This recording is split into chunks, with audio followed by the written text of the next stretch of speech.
ಅದು ನಗರ ಪ್ರದೇಶದಲ್ಲೇ ಇರುವಂತಹ ಸರ್ಕಾರಿ ಆಸ್ಪತ್ರೆ. ಈ ಆಸ್ಪತ್ರೆಯಲ್ಲಿ ಅಪ್ಪಿತಪ್ಪಿ ಕರೆಂಟ್ ಹೋದ್ರೆ ಕತ್ತಲ ಕೂಪ ಆವರಿಸುತ್ತೆ. ಮೊಬೈಲ್ ಟಾರ್ಚ್ನಲ್ಲೇ ವೈದ್ಯರು ಟ್ರೀಟ್ಮೆಂಟ್ ಕೊಡುವಂತಹ ಪರಿಸ್ಥಿತಿ ನಿರ್ಮಾಣವಾಗಿದೆ.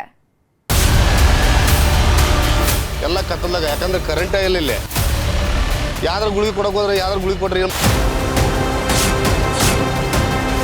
ಗದಗದ ಸರ್ಕಾರಿ ಆಸ್ಪತ್ರೆಗೆ ಆವರಿಸಿದ ಕಗ್ಗತ್ತಲು. ಕೆಟ್ಟೋದ ಯುಪಿಎಸ್, ಮೊಬೈಲ್ ಟಾರ್ಚ್ನಲ್ಲೇ ಟ್ರೀಟ್ಮೆಂಟ್.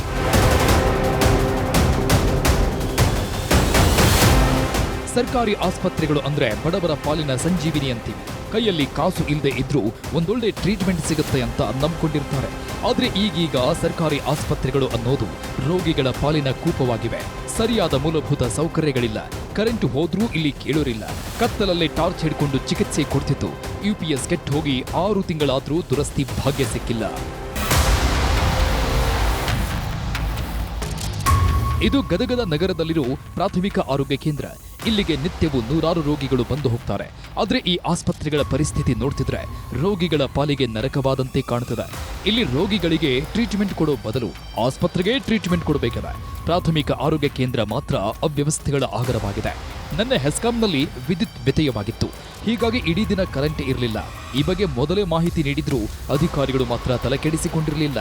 ಕರೆಂಟ್ ಇಲ್ಲದ ಕಾರಣ ಮೊಬೈಲ್ ಟಾರ್ಚ್ನಲ್ಲೇ ಟ್ರೀಟ್ಮೆಂಟ್ ಕೊಟ್ಟಿದ್ದಾರೆ. ಯಾಕಂದ್ರೆ ಗುಳಿಗೆ ಪಳಿಗೆ ನೋಡು, ಈಗ ಯಾಕಂದ್ರೆ ಕತ್ತಲಾಗ ಅಂದಾಗ ಯಾವ್ದಾರು ಗುಳಿಗೆ ಕೊಡಕ್ಕೆ ಹೋದ್ರೆ ಯಾವ್ದಾರು ಗುಳಿಗೆ ಕೊಟ್ಟರೆ ಏನು ಮಾಡೋದಾಗತ್ತೆ. ಅದಕ್ಕೆ ದಯವಿಟ್ಟು ಯುಪಿಎಸ್ ಕೆಟ್ಟ 6 ತಿಂಗಳಾದರೂ ಸಂಬಂಧಪಟ್ಟ ಅಧಿಕಾರಿಗಳ ಕೂಡಲೇ ಇದನ್ನು ತಾವು ಪರಿಶೀಲನೆ ಮಾಡಿಕೊಂಡು ಜನರೇಟರ್ ವ್ಯವಸ್ಥೆ ಮಾಡಲೇಬೇಕಿದೆ. ಯಾಕಂದ್ರೆ ನೋಡಿ, ಸರ್ಕಾರದೊಳಗೆ ಬೇಕಾದಷ್ಟು ದುಡ್ಡು ಐತಿ. ಯಾಕಂದ್ರೆ ಆರೋಗ್ಯ ಅಂದ್ರೆ ಏನು, ತಾವೆಲ್ಲ ಅದನ್ನು ಆರೋಗ್ಯಕ್ಕೆ ಮಹತ್ವ ಕೊಡಬೇಕಾಗೈತಿ. ಆಸ್ಪತ್ರೆಯಲ್ಲಿರೋ ಯುಪಿಎಸ್ ಕೆಟ್ಟು ಹೋಗಿ 6 ತಿಂಗಳಾಗಿದೆ. ಇಲ್ಲಿಯವರೆಗೂ ದುರಸ್ತಿ ಮಾಡಿಲ್ಲ. ಹೀಗಾಗಿ ಫ್ರಿಡ್ಜ್ನಲ್ಲಿರೋ ಚುಚ್ಚುಮದ್ದುಗಳೆಲ್ಲ ಹಾಳಾಗೋ ಭೀತಿ ಶುರುವಾಗಿದೆ. ಸರಿಯಾಗಿ ನೀರಿನ ವ್ಯವಸ್ಥೆ ಇಲ್ಲ, ಮೂಲಭೂತ ಸೌಕರ್ಯಗಳು ಇಲ್ಲ ಅಂತ ಸಾರ್ವಜನಿಕರು ಕಿಡಿಕಾರ್ತಿದ್ದಾರೆ. ಸುತ್ತಮುತ್ತಲಿರುವಂಥ ಹಳ್ಳಿಗಳ ರೋಗಿಗಳ ಇಲ್ಲಿ ಬರ್ತಾರೆ. ಸರ್ಕಾರದ ಒಂದು ಹೆಲ್ಪ್ಗಾಗಿ, ಸರ್ಕಾರದ ಒಂದು ಡಾಕ್ಟರ್ಗೆ ಹೆಲ್ಪ್ಗಾಗಿ ಸುತ್ತಮುತ್ತಲ ಜನರಲ್ಲಿ ಬರ್ತಾರೆ.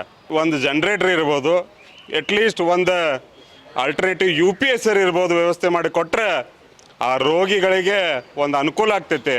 ಒಟ್ನಲ್ಲಿ ಬಡವರ ಆರೋಗ್ಯಕ್ಕಾಗಿ ಸರ್ಕಾರ ಕೋಟಿ ಕೋಟಿ ಸುರಿತಾ ಇದೆ. ಆದ್ರೆ ಇಲ್ಲಿನ ಪರಿಸ್ಥಿತಿ ನೋಡಿದ್ರೆ ಸರ್ಕಾರದ ಹಣ ಎಲ್ಲೋಗ್ತಿದೆ ಅನ್ನೋ ಅನುಮಾನ ಮೂಡಿಸ್ತಾ ಇದೆ. ಇನ್ನಾದ್ರೂ ಸಂಬಂಧಪಟ್ಟವರು ಎಚ್ಚೆತ್ತುಕೊಳ್ತಾರಾ? ಕಾದು ನೋಡಬೇಕು. ಸಂತೋಷ್ ಕೊಂಡೂರ್, ನ್ಯೂಸ್ 18 ಗದಗ.